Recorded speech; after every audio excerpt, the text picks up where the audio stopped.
कैसे हैं आप सभी लोग। एक बार फिर से स्वागत है आपका हमारे YouTube channel study with Yogesh में। कल मैंने आपको बताया था पॉलिटी में प्रीएम्बल प्रस्तावना, ठीक है।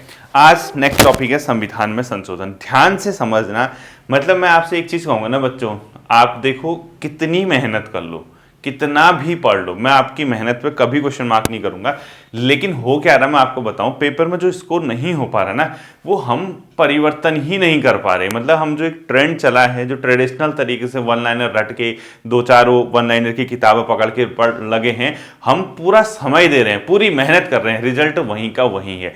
अगर आपको यकीन नहीं होता तो खुद को देखना, आप कहाँ थे, वहीं के वहीं अभी भी स्टैंड कर पा रहे हैं। तो इसलिए मैं कह रहा हूँ 3-4-5 महीने एक बार जो आपको जीएस हमेशा परेशान करती आई है उसको एक बार समझ दे ही दो। लाइफ में मतलब ये ऐसा फेज है आपका, या आर रहेगी या पार रहेगी, ठीक है। तो आप बेफिक्र होकर पढ़िए। अब देखिए क्लास का शेड्यूल, 2 दिन पॉलिटी, 2 दिन हिस्ट्री, 2 दिन आपका जियोग्राफी, ठीक है। ध्यान से समझना, 2 दिन पॉलिटी, 2 दिन हिस्ट्री और 2 दिन जियोग्राफी। और आपको लगेगा भी यार, एक उत्साह जैसा लगेगा कि यार हाँ हमारा सब चीज सही हो रहा, हम पढ़ भी रहे हैं। वरना एक ही सब्जेक्ट भी पढ़ोगे तो फिर उबाऊ सा लगता है, ठीक है। फॉरेस्ट गार्ड वाले ये मत सोचना कि सर भूल गए, आपको प्लेंटी ऑफ मटेरियल आपको प्रोवाइड किया गया है।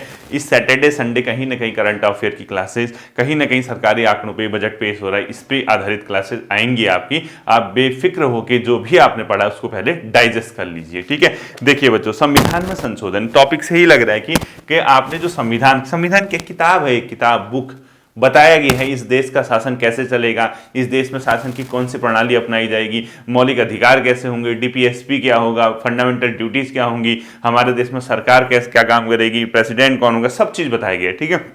तो उस समय जब संविधान बन रहा था, आज से लगभग 75-80 साल पहले, तो उन लोगों को ये पता था कि यार अगर जैसा आज हम संविधान बना रहे हैं, आज हमने संविधान बना दिया।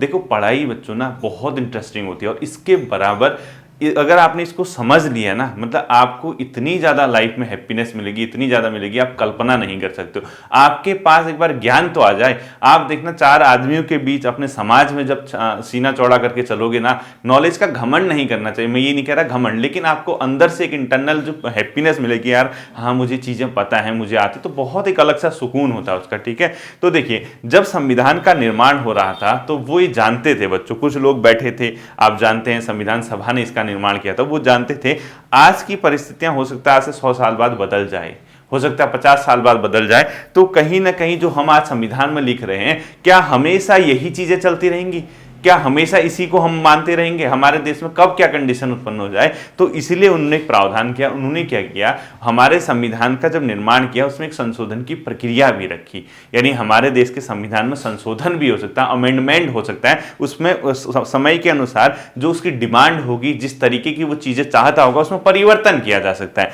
अब आप कहोगे सर परिवर्तन किस हद तक किया जा सकता है, क्या पूरा का पूरा संविधान बदल दिया जाएगा, क्या कोई एक ऐसी सत्ता सरकार में आ गई, या सत्ता में एक ऐसे लोग आ गए जो बहुत ज्यादा मतलब अपने आप में पावरफुल है, पावरफुल का मतलब बहुत हायर मेजॉरिटी उनके पास है, राज्यों में उनकी सरकार है या केंद्र में उनकी सरकार है, क्या पूरा संविधान? नहीं, इतना आसान नहीं है बच्चों, वो सब सुप्रीम कोर्ट की डिसीजन है, सुप्रीम कोर्ट इसका संरक्षक है, आप जानते हैं। तो संविधान न बहुत ज्यादा ठोस बनाया गया, ठोस का मतलब जिसमें परिवर्तन करना बहुत टफ होता है। अमेरिका में अगर आप चले जाओगे तो वहां के कॉन्स्टिट्यूशन में चेंज करना इतना आसान नहीं, तो बहुत बड़ा टास्क है। और ब्रिटेन में जाओगे बोले बोले चेंज हो जाता है, वो बहुत ईजी है। लेकिन भारत में जो संविधान में संशोधन है वो बहुत ठोस भी नहीं है, बहुत ईजी भी नहीं है, यानी ठोस और ईजी का एक प्रकार से मिक्सचर है, यानी बहुत ज्यादा रिजिड भी नहीं है, बहुत ज्यादा फ्लेक्सिबल नहीं है, दोनों का एक प्रकार से क्या है, मिश्रण है। यानी भारत में संविधान संशोधन की जो प्रक्रिया है, संविधान संशोधन, उसको हम लोग समझते हैं, ठीक है। देखिए सबसे पहले आपको ये समझना होगा, संविधान लचीला व कठोर का मिश्रण है। हमारे संविधान में जो संशोधन है इसमें ऐसे जैसे मैं बताता हूं उस तरीके से लिखना है, ठीक है। ये क्या है बच्चों, लचीला, यानी इसको व कठोर का मिश्रण, कठोर का मिश्रण है, ठीक है। ये संशोधन की प्रक्रिया। अब आपको सर इसका अर्थ समझ में नहीं आया, इसका अर्थ मैं बताता हूं। जिस देश के संविधान में बहुत आसानी से परिवर्तन हो जाता है उसको बोलते हैं लचीला, और जहां संशोधन की प्रक्रिया अत्यधिक कठिन होती है, संशोधन करना बहुत मुश्किल होता है, उसको बोलते हैं कठोर। लेकिन भारत के संविधान में इन दोनों का मिक्सचर मिलता है, अर्थात कुछ ऐसे प्रावधान हमारे संविधान निर्माताओं ने रखे जिसको इजिली आप चेंज कर सकते हो, उसको बोला जाता है क्या, लचीला। और कुछ ऐसे प्रोविजंस प्रावधान हैं जिसको चेंज करना बहुत ज्यादा हार्ड है, उसको बोला जाता है कठोर संविधान, ठीक है। अब देखिए ये जो संविधान संविधान में संशोधन है बच्चों बेसिकली क्योंकि संविधान के अलग अलग भाग हैं, तो भाग 20 में इसका प्रावधान किया गया। अगर कभी पूछता है कि कौन से भाग में हमने संविधान में संशोधन का प्रावधान किया गया है, तो ये भाग किस में है, 20 में है। इसके अलावा ये संशोधन की जो प्रक्रिया है इसके लिए आर्टिकल हमने कौन सा चूज किया है, 368। और ये जो प्रक्रिया है संशोधन की, इसकी पावर किसको दी है, संसद को। अर्थात संसद ही एकमात्र ऐसी शक्ति है, संसद को शक्ति जो क्या करता है, संविधान में संशोधन करता है। इसके अलावा कोई भी बॉडी, संसद मतलब पार्लियामेंट आपकी, ठीक है, ऐसी नहीं है जो आपके संविधान में संशोधन करता है। बाई चांस एक बहुत बेसिक क्वेश्चन पूछ दिया कि संविधान में संशोधन कौन कर सकता है, ऑप्शन दे दिया सर्वोच्च न्यायालय, ऑप्शन दे दिया राष्ट्रपति, ऑप्शन दे दिया संसद, ऑप्शन दे दिया राज्य विधानमंडल, तो वहां इतने बेसिक क्वेश्चन भी कभी कभी आ जाते हैं। तो ध्यान रखना, संविधान में संशोधन करने की प्रक्रिया जो वो है, पावर है, सिर्फ और सिर्फ आपकी पार्लियामेंट को है, अनुच्छेद 368 के तहत, और भाग कितने में है संविधान संशोधन, भाग 20 में। ये जो प्रावधान था बच्चों हम संशोधन करेंगे, हमने दक्षिण अफ्रीका के संविधान से इसको गेन किया था, ठीक है, इसको लिख लेना, दक्षिण अफ्रीका से गेन किया था। अब देखिए मेन चीज क्या आती है, संसद बच्चों जो संविधान में है वो परिवर्तन कर सकती है, चेंज कर सकती है, परिवर्धन कर सकती है, उसको और अच्छा बना सकती है, या निरसन कर सकती है, यानी उसको हटा सकती है कोई प्रावधान को। यानी संसद क्या क्या कर सकती है, संसद संविधान में या तो क्या करेगी, परिवर्तन करेगी, अर्थात उसको चेंज कर सकती है कोई उसका, या परिवर्धन करेगी, उसको और बेटर बनाएगी, ठीक है, परिवर्धन, या फिर निरसन कर देगी, उसको एबोलिश कर देगी, या अपने आप में उसको क्या कर देगी, हटा देगी। ये सब चीजें हमारे संविधान में संसद को क्या अधिकार दिया गया है, परिवर्तन, परिवर्धन और निरसन का अधिकार दिया गया। अब क्वेश्चन उठता है, क्या सर एक चीज आप बता दीजिए, मैंने कहा चलो बच्चा पूछ, क्या बताऊं, क्या सर संविधान में अगर चेंज करना है कोई पैसा प्रावधान, क्योंकि संविधान निर्माताओं ने क्या बनाया रखा, उसको चेंज का ऑप्शन दिया गया, क्या सर संविधान में संसद जितनी चाहे उतनी मर्जी तक, उस हद तक, यानी कोई उसकी लिमिट ही नहीं है, क्या उसको उतना संशोधन कर सकती है, ये क्वेश्चन उठा। यानी क्वेश्चन क्या उठा, संसद संविधान को किस लेवल तक चेंज कर सकती है, किस हद तक उसको चेंज कर सकती है, ठीक है, ये क्वेश्चन उठा।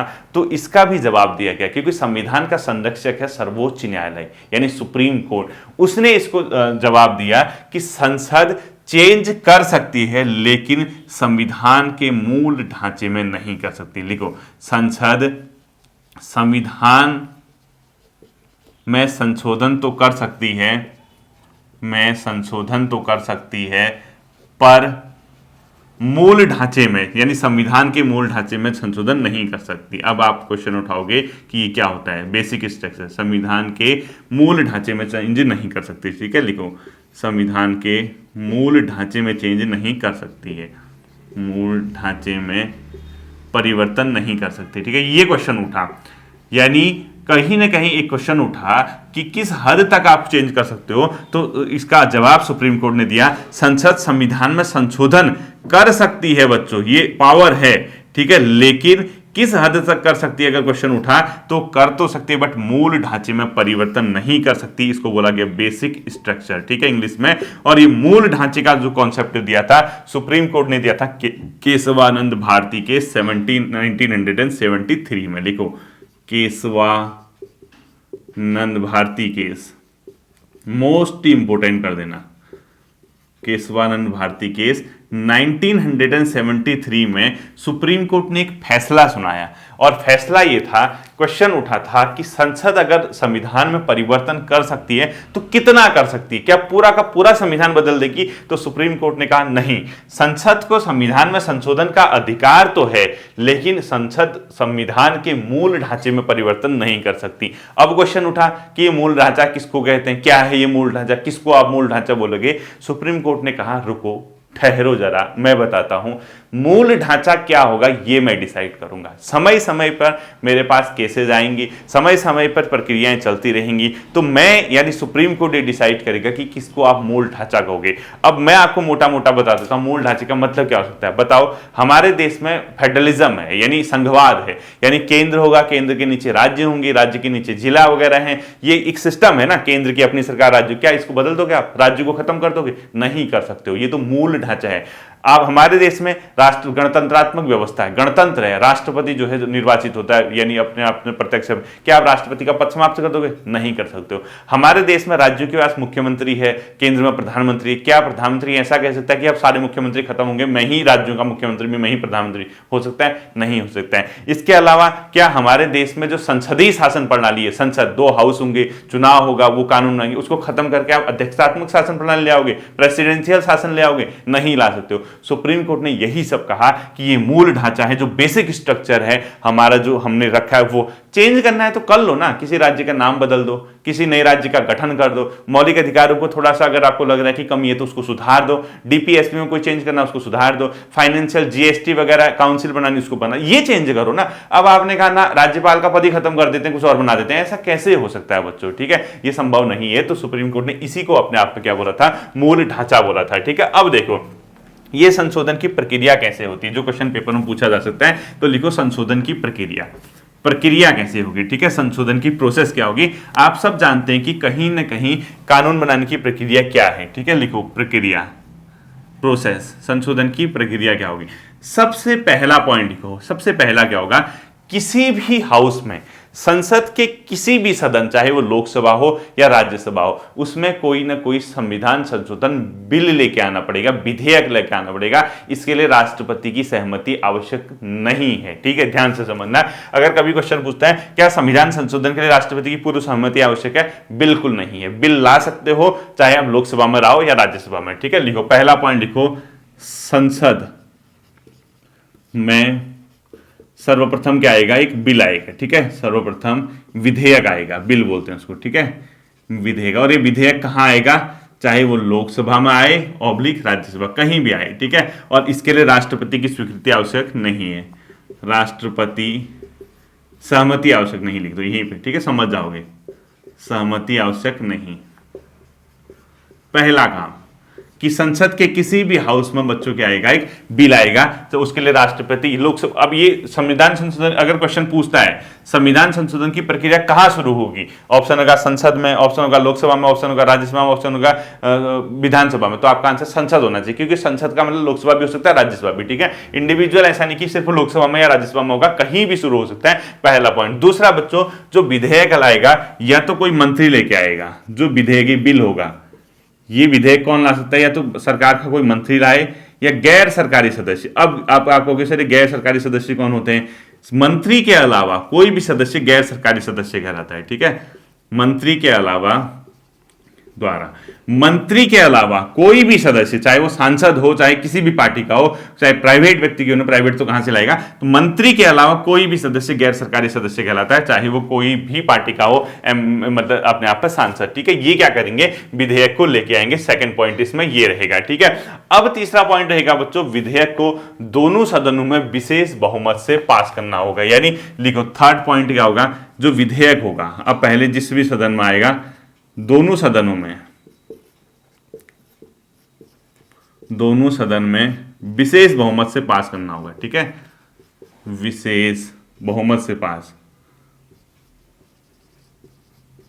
इसको हाईलाइट कर देना। किसको, विशेष बहुमत को हाईलाइट करना। अगर क्वेश्चन पूछता है संविधान संशोधन जो हो रहा है आर्टिकल 368 के तहत, उसके लिए कैसा बहुमत चाहिए, ये चाहिए बच्चों विशेष बहुमत। ठीक है, अब आप कहोगे सर विशेष बहुमत क्या होता है, इसको बोलते हैं स्पेशल मेजोरिटी। अभी समझाता हूं। ठीक है, विशेष बहुमत में लिखाऊंगा नहीं, आप समझ जाना। विशेष बहुमत का मतलब होता है बच्चों, ब्रैकेट में लिखो, स्पेशल मेजोरिटी को लिख देना। विशेष बहुमत सदन का बहुमत, यानी जिस हाउस में लेके आए हैं उसके टोटल मेंबर जितने, उसमें से आधे से एक ज्यादा, सदन का बहुमत। यानी सदन में अगर 100 मेंबर हैं तो उसका बहुमत कितना होगा, मेजोरिटी कितनी होगी, 100 का आधा करो 50, 50 में एक जोड़ो 51। ठीक है, यानी सदन का बहुमत, उतने लोग कहने चाहिए ठीक है इस बिल को लेकर आओ, प्लस वोट देने वालों का, वोट में उपस्थित सदस्यों का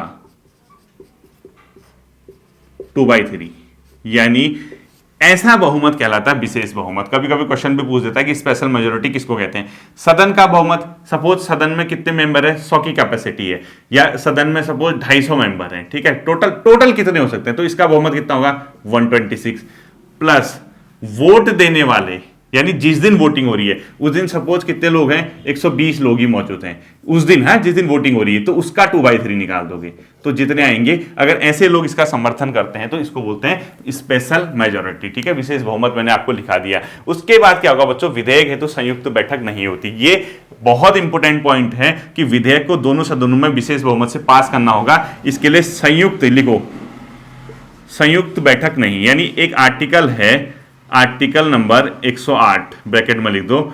ये आर्टिकल 108 क्या करता है बच्चों, जब कभी संसद में गतिरोध उत्पन्न होता है, सदन में कोई बिल पास करना होता है, नहीं हो पा रहा होता है, तो उसके लिए दोनों सदनों को मिला दिया जाता है और उसकी अध्यक्षता लोकसभा का स्पीकर करता है और उसमें क्या होगा, सिंपल मेजोरिटी से उस बिल को पास कर दिया जाता है।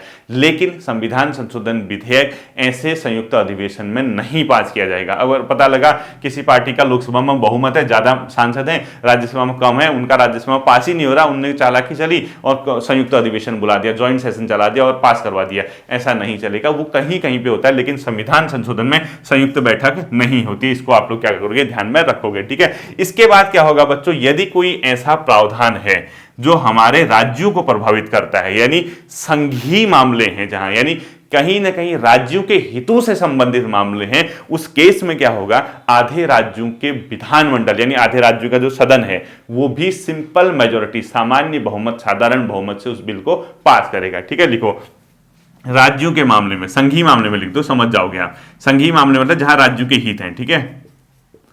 संघीय मामले में क्या होगा, आधे राज्यों की सहमति भी आवश्यक, आधे राज्यों द्वारा सामान्य बहुमत से, सामान्य बहुमत, सिंपल मेजोरिटी मतलब आधे से एक ज्यादा, ठीक है। यहां इसको सामान्य बहुमत को हाईलाइट कर दो।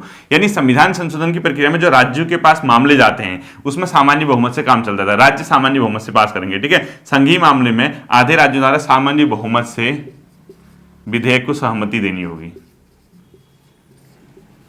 विधेयक को सहमति देनी होगी, ठीक है। वो ये कहें कि संविधान संशोधन विधेयक ठीक है, हम लोग सिंपल मेजोरिटी से इसका समर्थन करते हैं। लेकिन ये सिर्फ कहां होगा, जहां संघीय मामले, संघीय मामले मतलब अब आपको पता होगा केंद्र राज्य संबंध से कोई मामला है, 7वीं अनुसूची जहां शक्तियों का विभाजन है उसमें कोई चेंज करना है, राष्ट्रपति के निर्वाचन में भाग लेते हैं, विधायक भी लेते हैं, याद रखना राज्यों के लोग भी भाग लेते हैं, एमएलए, ठीक है, उनके मामले में परिवर्तन करना है, तो राज्य के हित जहां प्रभावित होंगे, राज्य जहां पर प्रभावित हो रहे होंगे, वहां पर आधे राज्यों का सामान्य बहुमत से उसको पास करना होगा, ये भी आपको पता होना चाहिए, ठीक है। और लास्ट में अगर आवश्यक हो तो राष्ट्रपति की फिर क्या होती है, सहमति आवश्यक होती है। लास्ट में लिखो राष्ट्रपति की सहमति, यानी लास्ट में क्या होगा, राष्ट्रपति की सहमति होगी और जैसे ही राष्ट्रपति ने सहमति दे दी तो ये जो बिल है विधेयक क्या बन जाएगा, अपने आप में एक्ट बन जाएगा, अधिनियम बन जाएगा। विधेयक क्या हो जाएगा, एक्ट बन जाएगा, यानी अधिनियम बन जाएगा। इसको आप लोग लिख लो, ठीक है। अब देखो क्वेश्चन क्या क्या पूछा जा सकता है, क्या संविधान संशोधन जो विधेयक है उसको सिर्फ कहां पास किया जाता है, लोकसभा में, राज्यसभा में, संसद में या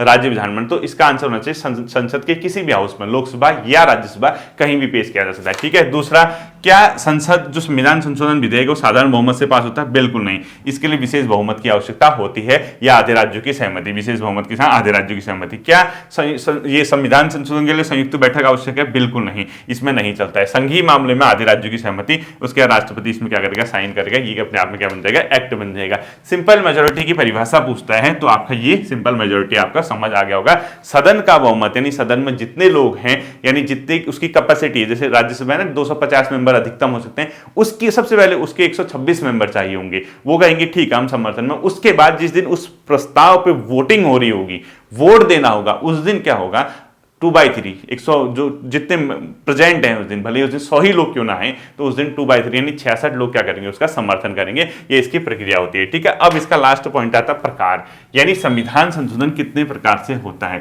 देखो संविधान में संशोधन बच्चों 3 प्रकार से होता है, लेकिन आर्टिकल 368 के तहत केवल और केवल 2 प्रकार से संविधान में क्या किया जा सकता है, संशोधन किया जा सकता है। इसको आप लोग क्या करोगे, ध्यान में रखोगे, ठीक है। देखो लिखो संविधान संशोधन के प्रकार, ठीक है। तो क्या लिखोगे, आर्टिकल 368 के तहत 2 प्रकार से, ठीक है। इसके तहत 2 प्रकार से होता है, एक को बोलते हैं विशेष बहुमत, विशेष बहुमत, अभी बता रखा है, ठीक है। स्पेशल मेजोरिटी यानी इसमें क्या होगा, दोनों सदन में जाएगा, दोनों सदन क्या करेंगे, आधे से एक ज्यादा का समर्थन होगा, फिर 2/3 से उसको पास करेंगे दोनों में, ठीक है। दूसरा लिखो, विशेष बहुमत प्लस आधे राज्यों द्वारा साधारण बहुमत से पास, ठीक है। लिखो विशेष बहुमत प्लस आधे राज्यों द्वारा, आधे राज्य, ठीक है, साधारण बहुमत से पास।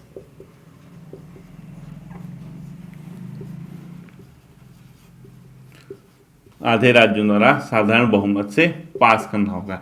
ये होता है आर्टिकल 368 के तहत दो प्रकार से संशोधन। एक तो सिंपल मेजोरिटी, सिंपल मेजोरिटी समझ गए ना, बार बार कह रहा हूं कि सदन जिस हाउस में बिल लाया गया है उसका बहुमत होना चाहिए पहले, यानी उसकी जो टोटल मेंबर होते हैं, लोकसभा में कितने होते हैं आपको पता है 500 कुछ, राज्यसभा में कितने होते हैं 200 कुछ, इसकी मेजोरिटी यानी इसका आधे से एक ज्यादा, ये तो होगा ही होगा। लेकिन जिस दिन वोटिंग हो रही होगी उस दिन जो उपस्थित होंगे वो 2/3 यानी उसका 2/3 लोग उसके समर्थन में होते हैं, उसको बोलते हैं विशेष बहुमत। दूसरा केस विशेष बहुमत, वो कंडीशन तो लगी ही लगी, फिर आधे राज्यों के पास भेजा जाएगा, बोला जाएगा कि आप सहमत हैं तो सिंपल मेजोरिटी से यानी अपने सदन के हाउस से जो जितने मेंबर उससे इसको पास करो, ठीक है। ये आर्टिकल 368 के तहत दो प्रकार से संशोधन होता है, लेकिन संविधान में संशोधन एक अन्य प्रकार से होता है, यानी टोटल 3 हो जाएगा, ठीक है। यानी इसके तहत तो केवल 2 प्रकार से होता है, अन्य प्रकार जो होता है संसद के साधारण बहुमत से, संसद के साधारण बहुमत से। देखो इसीलिए कहा गया है कि आपका संविधान बहुत ज्यादा हार्ड भी नहीं है, बहुत ज्यादा इजी भी नहीं है, ये लचीला है, यानी मिक्सचर है कहीं नहीं। अब देखो कई ऐसे प्रावधान है बच्चों जो संसद क्या कर सकती है, अपने जितने टोटल मेंबर है उसके आधे से एक ज्यादा के समर्थन से पास कर देती है। उसमें क्या सिंपल मेजोरिटी की मतलब स्पेशल मेजोरिटी की आवश्यकता है। अब बताओ किसी नए राज्य का नाम परिवर्तन करना है, नए राज्य का गठन, नए राज्य को भारत में शामिल करना, उसकी सीमा क्षेत्र आदि में परिवर्तन करना, इसके लिए क्या स्पेशल मेजोरिटी चाहिए, ये तो सिंपल से पास हो जाएगा। या नागरिकता से संबंधित प्रावधान अगर आपको करने हैं, नागरिकता किसको देनी है, किसको समाप्त करनी है, सिंपल मेजोरिटी से हो जाएगा। या संसद के सदस्यों के लिए कोई विशेषाधिकार हैं या संसदीय समिति के लिए कोई विशेषाधिकार है, किससे हो जाएगा, संसद के सामान्य बहुमत से हो जाएगा। इसके अलावा जैसे आपका राष्ट्रपति है, उपराष्ट्रपति है, प्रधानमंत्री, लोकसभा अध्यक्ष, इनके विशेषाधिकार, इनके भत्ते से संबंधित कोई मैटर है, ये साधारण बहुमत से हो जाएगा। यानी सिंपल मेजोरिटी की कौन कौन से कंडीशन है वो रटे नहीं जाते, वो आपको खुद ही समझ जाओगे, अरे बेसिक चीज है तो संसद नॉर्मली कर लेगी। हाँ अब बताओ कहीं आपके राज्यों के हित प्रभावित हो रहे हैं, आपको मैटर से पता चल जाएगा, आपका आपको सर कैसा मैटर होगा। अब बताओ 7वीं अनुसूची में राज्यों के विषय भी है, उसमें चेंज करोगे तो राज्य प्रभावित नहीं होंगे क्या, तो आपको कहना नहीं पड़ेगा कि ये वाला बहुमत लगेगा। तो यहां से जो क्या पता बहुत हार्ड लेवल का पेपर हो तो ये क्वेश्चन पूछ सकता है कि संसद के साधारण बहुमत से कौन सा पास हो रहा, विशेष से कौन सा हो रहा, या विशेष बहुमत से कौन सा हो रहा है, ठीक है। विशेष बहुमत से कौन कौन सा लिखो, यहां पे लिखो फंडामेंटल राइट यानी मौलिक अधिकार।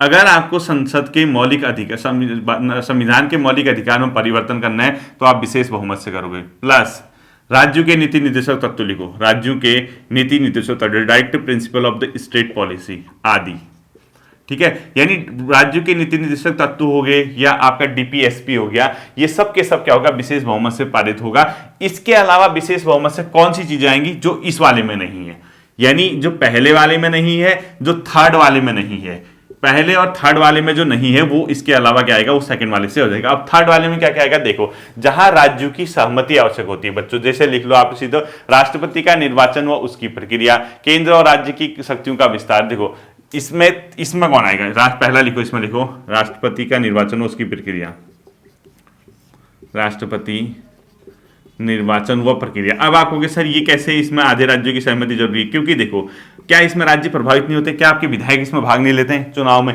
वो राज्यों के नहीं है, आपके एमएलएज नहीं आते क्या, राज्य कहीं ना कहीं राज्य भी तो भाग लेते हैं ना राष्ट्रपति के चुनाव में। अगर आप उसको चेंज करोगे तो आपको राज्यों से क्या करना पड़ेगा, परमिशन लेनी पड़ेगी। इसके अलावा केंद्र और राज्य के संबंध है, यानी केंद्र राज्य संबंध के अंदर आप सिर्फ सीधे सीधे लिखो केंद्र एवं राज्य की कार्यकारिणी की शक्तियों का विस्तार, यानी केंद्र और राज्य में लिखो केंद्र प्लस राज्य की कार्यकारिणी शक्ति, जो शक्तियां गई हैं, ठीक है, शक्ति का विस्तार। अब पता लगा आपको राज्य की शक्ति आपने कम कर दी, केंद्र की बढ़ा दी, तो राज्य नाराज नहीं हो जाएंगे, तो राज्यों के हित प्रभावित हो रहे हैं, तो राज्य कहीं ना कहीं क्या कहेंगे, विशेष बहुमत से इसको प्लस आधे राज्यों की इसमें सहमति लिखो। इसके अलावा जो मतलब सुप्रीम कोर्ट और हाई कोर्ट है उनसे संबंधित कोई भी मामले में अगर आप चेंज कर रहे हो लिखो, क्योंकि सुप्रीम कोर्ट वो तो पूरा भारत की न्यायपालिका कैसी एकीकृत है, तो supreme court plus high court के मामले लिखो।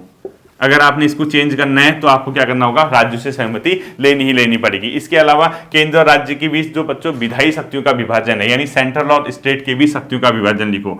विधायी सेंट्रल प्लस स्टेट, ठीक है, सेंट्रल प्लस स्टेट के बीच विधायी शक्ति का विभाजन, यानी उसके बीच जो कानूनी शक्तियां, अब विधायी शक्ति पहले से संविधान ने दी है उनको शक्तियां, अगर आप उसमें चेंज कर दोगे विधायी शक्ति विभाजन, उसमें परिवर्तन करोगे कि ना केंद्र के पास ये नहीं होंगी, राज्य के पास ये नहीं होंगी, तो उसमें परिवर्तन करोगे तो राज्य नाराज हो जाएंगे, तो राज्य से आपको परमिशन लेनी पड़ेगी, ठीक है। इसके अलावा जीएसटी परिषद सुना होगा, जीएसटी परिषद में राज्यों के लोग भी हैं, गुड्स एंड सर्विस टैक्स, ठीक है, जीएसटी परिषद, इसमें अगर आपको चेंज करना है तो आपको राज्य से क्या लेनी पड़ेगी, परमिशन लेनी पड़ेगी, तो आधे राज्यों का इसमें भी क्या होगा, सहमति आवश्यक होगी। इसके अलावा 7वीं अनुसूची में परिवर्तन करना है या संसद में राज्यों का प्रतिनिधित्व या आर्टिकल 368, ठीक है, यानी 7वीं अनुसूची के विषय लिखो। इसमें नेक्स्ट लिखो 7th अनुसूची के विषय। 7वीं अनुसूची में आपको पता है क्या है, 7वीं अनुसूची में केंद्र और राज्य की भी शक्तियों का विभाजन, उसमें चेंज करना है तो आपको राज्य से परमिशन लेनी पड़ेगी। इसके अलावा आपका क्या होगा, संसद में राज्यों का प्रतिनिधित्व, संसद में अगर आपने जैसे संसद में राज्यों के प्रतिनिधित्व पहले से तय है ना, लोकसभा में इतने, राज्यसभा में इतने, ये वो, उसमें चेंज करना होगा, राज्यों के हित प्रभावित हो रहा है, संसद में राज्यों का प्रतिनिधित्व का प्रतिनिधित्व, इसके लिए भी आपको क्या करना पड़ेगा, आधे राज्यों की सहमति लेनी पड़ेगी। और अंतिम लिख लो आप लोग आर्टिकल 368, जो संशोधन करने की प्रक्रिया है, अगर इसमें भी चेंज करोगे तो राज्यों को वो लेना पड़ेगा, ठीक है, आर्टिकल 368 आदि कर दो। ये सब के सब क्या होगा, अब आपको इसको रटना नहीं है। कैसे समझोगे आप, समझना यार कहीं ना कहीं राष्ट्रपति निर्वाचन में तो राज्यों के लोग भाग लेते हैं, यानी विधायक लोग, तो इसमें चेंज करोगे तो सहमति लेनी पड़ेगी। केंद्र और राज्य का नाम आ गया, उसमें शक्तियों का विभाजन करोगे। सुप्रीम कोर्ट, हाईकोर्ट, क्योंकि एकीकृत न्यायपालिका है, सुप्रीम कोर्ट राज्यों का भी, इसमें चेंज करोगे तो राज्य से परमिशन, केंद्र राज्य की भी शक्ति का विभाजन, परिवर्तन, तो ये चीजें हैं। देखो संसद में राज्यों का प्रतिनिधित्व, आर्टिकल 368, ये सब के सब जितना भी होगा, ये वाला आपका विशेष बहुमत प्लस आधे राज्यों के साधारण बहुमत से पास करना होगा। अब दिमाग में याद है सर नोट्स तो हो गए, क्वेश्चन क्या आएगा, क्वेश्चन यही आएगा। मैक्सिमम प्रायोरिटी जो रहती है बच्चों वो इसी तरीके से, आर्टिकल 368 के तहत कितनी प्रकार से संशोधन। अब इसमें कंफ्यूज मत होना। देखो अगर कभी क्वेश्चन ये पूछता है कि भारत में संविधान के अनुच्छेद 368 के तहत कितने प्रकार से संशोधन हो सकता है, 2 प्रकार से, लेकिन जनरल क्वेश्चन आ गया कि संविधान में संशोधन कितने प्रकार से हो सकता है, तब आपका आंसर हो सकता है 3 प्रकार से, ठीक है। अगर खाली ये ना खोले कि आर्टिकल 368 तब तो 3 प्रकार हो जाएगा, ये खोले तो 2 प्रकार से, ठीक है। अब तीसरा आता है बच्चों संसद के साधारण बहुमत से। अब देखना संसद के साधारण बहुमत से ऐसे प्रावधान होंगे जिसका कोई मैं लिखाऊंगा नहीं, आप खुद लिखना, ठीक है। आप बच्चों देखो आप तो घर पे बैठे हो, मुझे ऑफिस वगैरह जाना होता है, लेट हो जाता है, मैं एक एक शब्द यहाँ पे लिखूंगा तो बहुत ज्यादा टाइम लग जाएगा, ठीक है। तो आप संसद के साधारण बहुमत से के नीचे एग्जाम्पल लिखना। अब ये जो विशेष बहुमत है कौन कौन सा, मौलिक अधिकार प्लस डीपीएसपी आदि, इसके अलावा जो भी संशोधन आपको करने होंगे जो 2 इस वाले में और उस वाले में नहीं थे वो इसी के तहत आएंगे, ठीक है। तो पहला लिख लो इसमें संसद के साधारण बहुमत वाले में पहला लिखो, आप लोग क्या लिखोगे, नए राज्यों का निर्माण, पूरा लिखना है, नए राज्यों का निर्माण, सीमा परिवर्तन, मैं शॉर्ट लिखूंगा, ठीक है, नए राज्यों का निर्माण, गठन, सीमा परिवर्तन, इसके अलावा नाम परिवर्तन, इसके अलावा नए राज्यों को शामिल करना, ये सब के सब किस में आएंगे बच्चों, अपने आप में साधारण बहुमत में आएंगे। यानी नए राज्यों का जितना भी नए राज्यों का प्रवेश, गठन, निर्माण, क्षेत्र, सीमा, कुछ भी परिवर्तन करो, ठीक है। इसके अलावा आपने विधान परिषद सुनी होगी, ये बहुत इंपॉर्टेंट क्वेश्चन है। राज्यों में कहीं कहीं पे क्या है, देखो जैसे सेंटर में क्या होता है बच्चों, संसद होती है, संसद कितने होते हैं, इसके 2 हाउस होते हैं, लोकसभा एंड राज्यसभा, सुना होगा ना। ऐसे ही जो राज्य में होता है ना बच्चों, उसको विधानमंडल बोला जाता है, विधान मंडल। इसके भी 2 हाउस होते हैं, एक को बोलते हैं विधानसभा, एक को बोलते हैं विधान परिषद। क्या बोलोगे, विधान परिषद बोलते हैं, ठीक है। अब देखो कई राज्य ऐसे हैं, मतलब अधिकांश राज्य ऐसे हैं जिनके पास ये नहीं है, विधान परिषद नहीं है। जब राज्य के पास विधान परिषद नहीं होगा, यानी एक ही हाउस होगा, उसको साधारण भाषा में विधानसभा ही बोल दिया जाता है। जैसे उत्तराखंड है, उत्तराखंड में आपने कभी विधान परिषद का नाम नहीं सुना होगा, इसलिए यहाँ सिंपली विधानसभा बोल दिया जाता है। यानी केंद्र का संसद राज्य का विधानमंडल है, केंद्र का लोकसभा राज्य का विधानसभा है, केंद्र का राज्यसभा राज्य का विधान परिषद है। अब जिस राज्य के पास विधान परिषद नहीं होगा उस वहां पे सिर्फ विधानसभा होती है, विधानसभा को विधानमंडल बोल दिया जाता है साधारण बोलचाल की भाषा में, ठीक है। तो यहां पर अगर कभी विधान परिषद का निर्माण व उसका समाप्ति करनी होगी, ये भी सिंपल बहुमत से होगा, ठीक है। निर्माण ऑब्लिक समाप्ति, ये भी किससे होता है, अपने आप पर सिंपल मेजोरिटी से होता है, ठीक है। इसके अलावा लिख लो संसद में गणपूर्ति, यानी आपको पता होगा संसद की बैठक तब चलती है, संसद में गणपूर्ति, संसद की बैठक तब चलती है जब संसद में टोटल जितनी सदस्य संख्या है उसका 1/10 प्रेजेंट हो, यानी अगर 250 की अगर आपकी कैपेसिटी है तो उसका 1/10 सदस्य प्रेजेंट रहने चाहिए, वरना उसकी बैठक नहीं होगी। तो इस नंबर को अगर चेंज करना है, ये भी किससे हो जाएगा, सिंपल मेजोरिटी से हो जाएगा, साधारण बहुमत से हो जाएगा, ठीक है। अगला लिखो द्वितीय अनुसूची में संशोधन सॉरी सेकंड अनुसूची में संशोधन लिखो, सेकंड अनुसूची। अब सेकंड अनुसूची के ब्रैकेट में लिख देना राष्ट्रपति, उपराष्ट्रपति, लोकसभा अध्यक्ष, न्यायाधीश, इनके वेतन भत्ते और विशेषाधिकारों में अगर परिवर्तन करना है तो दूसरे अनुसूची में अगर संशोधन करोगे तो वो भी किससे हो जाएगा, साधारण बहुमत से। इसके ब्रैकेट में लिख लो राष्ट्रपति, जो राष्ट्रपति, उपराष्ट्रपति, लोकसभा अध्यक्ष, न्यायाधीश आदि के विशेषाधिकार भत्तों में परिवर्तन, ठीक है, इसके ब्रैकेट में लिखना आपको। अगला लिखो संसद सदस्य के वेतन व भत्ते में परिवर्तन करना है, तो ये भी सिंपल मेजोरिटी से, संसद सदस्य के वेतन प्लस भत्ते में परिवर्तन, ये भी किससे हो जाएगा, सिंपल मेजोरिटी से हो जाएगा, ठीक है। इसके अलावा आपने क्या लिखना है, संसद के सदस्य या संसद की समिति के विशेषाधिकार में परिवर्तन, संसद सदस्य प्लस संसद की समिति के विशेषाधिकार परिवर्तन, उसके कुछ स्पेशल राइट्स होते हैं उनको चेंज करना है, विशेषाधिकार में परिवर्तन अगर करना होगा, ठीक है।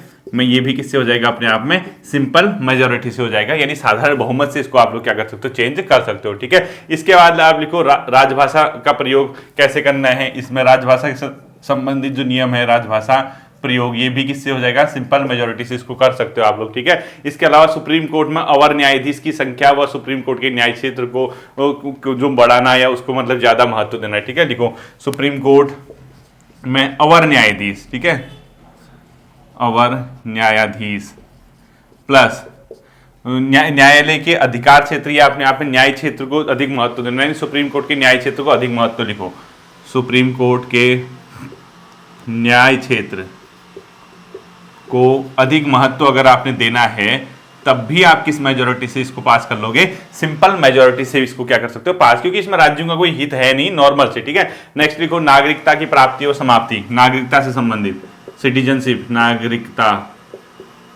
प्राप्ति ऑब्लिक समाप्ति, इसको भी कैसे आप कर सकते हो, सिंपल मेजोरिटी से इसको संशोधन कर सकते हो, ठीक है। नेक्स्ट दो लिखने आपको संसद व राज्य विधानमंडल का निर्वाचन या निर्वाचन क्षेत्र का पुनर्निर्धारण, यूटी, सबके सब, ठीक है। एक तो लिखो यूटी यानी यूनियन टेरिटरी, यानी संघ राज्य क्षेत्र में अगर कोई चेंज करना है आप कैसे करोगे, सिंपल मेजोरिटी से। इसके आप लिखो संसद ऑब्लिक विधानसभा के निर्वाचन ऑब्लिक निर्वाचन क्षेत्र में परिवर्तन, निर्वाचन क्षेत्र में चेंज करना है आपको, ये भी कैसे होगा, सिंपल मेजोरिटी। और लास्ट के दो लिखो फिफ्थ एंड सिक्स्थ शेड्यूल, 5वीं ऑब्लिक 6ठी अनुसूची, ये मैं आपको बताऊंगा, ठीक है। मैं यहाँ पे नहीं बता रहा इसको 5वीं 6ठी अनुसूची, इसमें कुछ नहीं है, जो जनजातीय क्षेत्र हैं और जो ट्राइब्स हैं, शेड्यूल इलाके हैं, उसका प्रशासन से संबंधित इसमें कुछ नियम दिए गए, उसमें अगर आपको कुछ चेंजेस करने हैं तो वो कैसे होगा, सिंपल मेजोरिटी से होगा, ठीक है। तो आपने इस पूरे के पूरे चैप्टर में इतना अगर समझ गए तो आपका क्वेश्चन कभी गलत नहीं होगा, और ये रटने से नहीं होगा। अगर आप कहोगे नहीं सर हम इसको रट लेते हैं, रट के हमारा काम हो जाएगा, कौन से सिंपल से, ऐसा नहीं। आप अगर समझना कहाँ राज्यों के हित प्रभावित हो रहे हैं, कहाँ नहीं हो रहे, कौन सी चीज सिंपली की जा सकती है, इतना अगर आप समझ गए आपका काम बन जाएगा, ठीक है। फिर मिलते हैं अगले सेशन पर, अपना ध्यान रखिएगा, थैंक यू।